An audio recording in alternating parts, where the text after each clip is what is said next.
Subnautica is one of my all-time favorite games because of its unique mix of survival, exploration and crafting, combined with the feeling of loneliness and unease. So naturally, I've been looking forward to its sequel, Subnautica Below Zero, ever since it was first announced. Now that the game has come out of early access, I was finally able to play it. And even though I have to admit that my expectations were a little too high, I'm happy to say that diving into the icy world of Below Zero feels like coming home. Only that home is suddenly much more beautiful.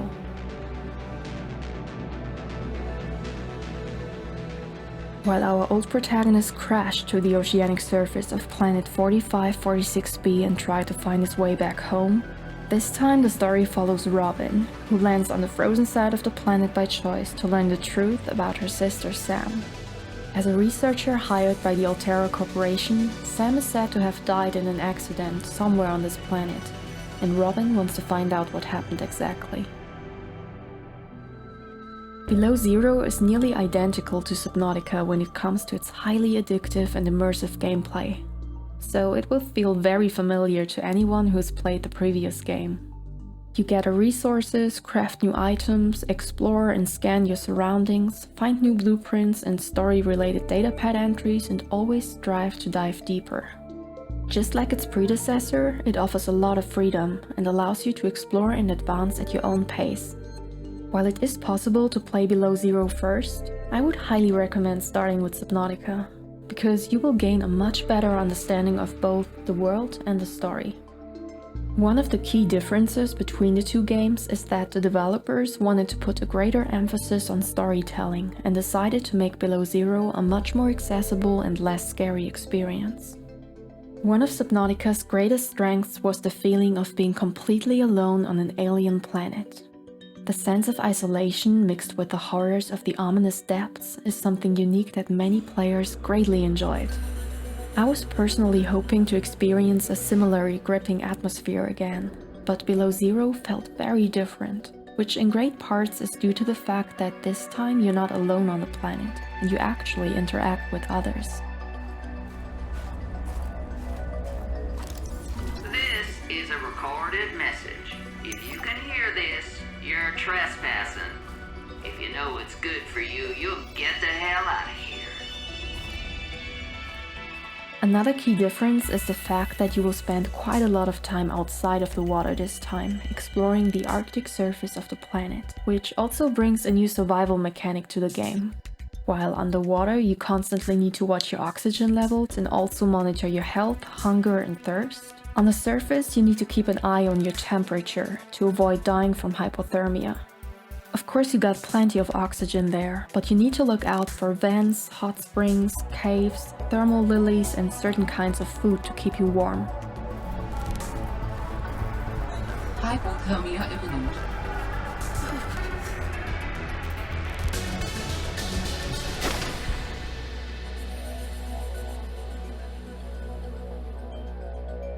Overall, the map of Below Zero is significantly smaller than its predecessors, which by itself wouldn't be an issue if it just meant that they avoided empty, boring spaces and offered a fascinating, more condensed underwater world to explore.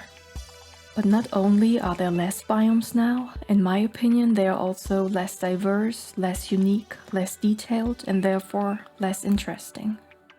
In Subnautica, I had a really hard time deciding where to build my base, because I fell in love with so many fascinating biomes. In Below Zero, on the other hand, I had trouble finding a good spot for my base at all. When I first saw the shallow starting area and the twisty bridges, I was blown away, because those areas are stunning. I couldn't stop myself from exploring every corner of the beautiful, colorful biome with the incredible illumination, interesting creatures and diverse bioluminescent plant life. And I couldn't wait to dive deep into the gloomy, twisty bridges.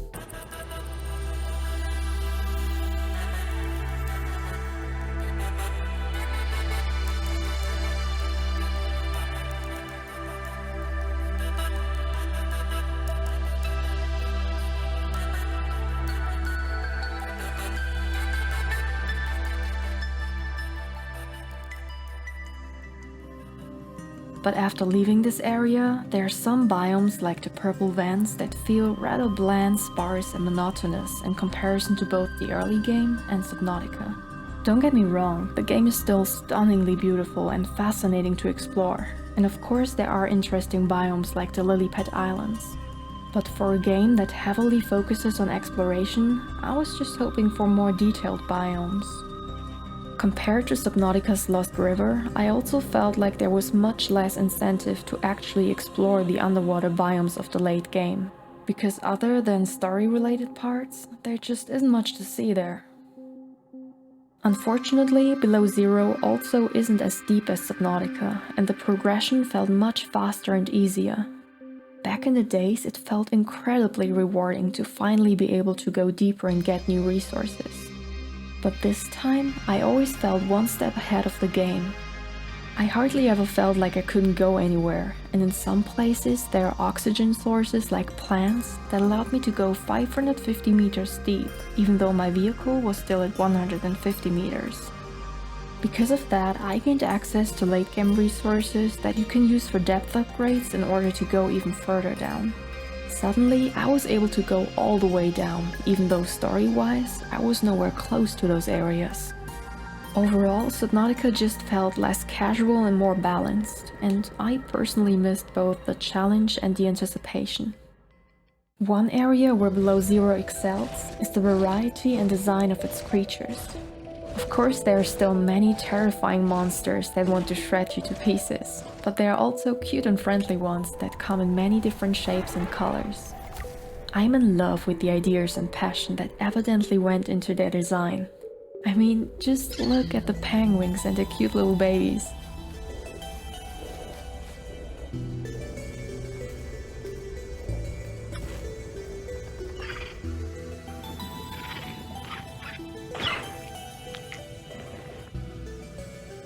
There are even creatures that help you, like the Titan hullfish that replenishes your oxygen, or the sea monkeys that bring you little gifts.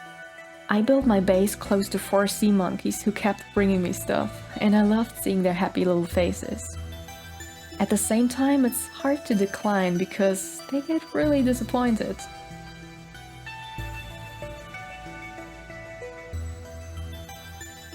It's so much fun to learn about all those creatures and to compare them to the ones in Subnautica, like the Stalker and the Snow Stalker with their similar features.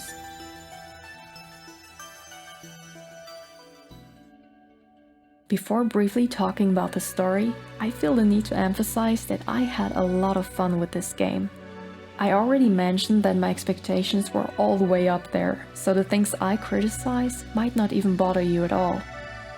In the first few hours, the story of Below Zero is extremely captivating, but I can't shake the feeling that they could have done so much more with this idea.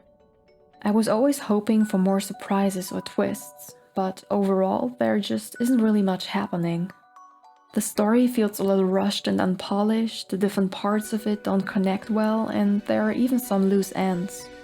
In my opinion, for a game that was supposed to shift its focus from horror and an immersive atmosphere to a more story-driven experience, this just wasn't enough. I greatly enjoyed the voice logs and conversations, and I liked the ending, but in the end I preferred unraveling Subnautica's story with the feeling of total isolation. Another thing I preferred in the previous game is the way it tells you where to go next. While Subnautica basically takes your hand and smoothly guides you through the story for the majority of time, Below Zero sometimes throws you in the freezing cold water, tells you to go explore thoroughly and not die in the process. There are still beacons to follow, but they're not always helpful, and sometimes you just get vague hints and might have to explore for a while to find the next point of interest. Many people might prefer this, but I had to look things up online cause I just couldn't find the entry to a cave, and that was very frustrating. I played Below Zero right after its final release, but still I did encounter 2 major bugs, both of which I regard as little Easter eggs that could easily be fixed with a reload, and were actually quite fun to mess around with. The first bug happened when I was stuck with a vehicle and suddenly got catapulted up into the air to a mountaintop where there was a cool testing area for one of the bigger creatures. The second bug appeared when I was just casually chilling with my little penguin buddies. I jumped into the water from an island and just crashed to the ocean floor. When I got up, I was able to walk and breathe underwater without consequences. Even the crash fish that normally jumps out on you and explodes in your face didn't notice me. I could probably have walked all the way down to the deepest part, but since this happened quite early on in the game, I didn't want to ruin the experience for me. Other than that, I just saw one type of creature that sometimes glitched into an iceberg. I'm glad that Unknown Worlds managed to fix Subnautica's optimization issues, where the landscape and textures suddenly pop in. Now there are hardly any visual glitches and everything just runs much more smoothly and stable. They also added some nice features, like the ability to pin blueprints to the display, a control room to monitor and adjust the power supply of your base, more building options and decorative items, a jukebox that plays fan-made Subnautica-themed songs, 2 new vehicles that replace some of the old ones, a mineral detector that directs you to resources close to you, a headlamp, a small robot, and a machine that disassembles items. One of my favorite additions is the new weather system. Blizzards, hailstorms, lightning, fog and rain all look amazing and add a lot to the atmosphere of the game. Some of those weather effects heavily restrict your vision, which makes exploring the freezing surface so much more realistic. Even though there were a few things I didn't exactly love, I had a great time and a lot of fun overall, with the versatile gameplay, beautiful design and amazing soundtrack being my favorite parts. I did miss the eerie atmosphere and a feeling of solitude, so for me, Subnautica is still the best story-driven survival game out there. But Below Zero takes the prize for the most beautiful underwater exploration game. I highly recommend you play them both to experience one of the most unique game series out there. So, what about you? Have you already played the game or do you want to? I would love to hear your thoughts in the comments below. Thank you very much for watching, like and subscribe if you enjoyed this, and see you in the next video.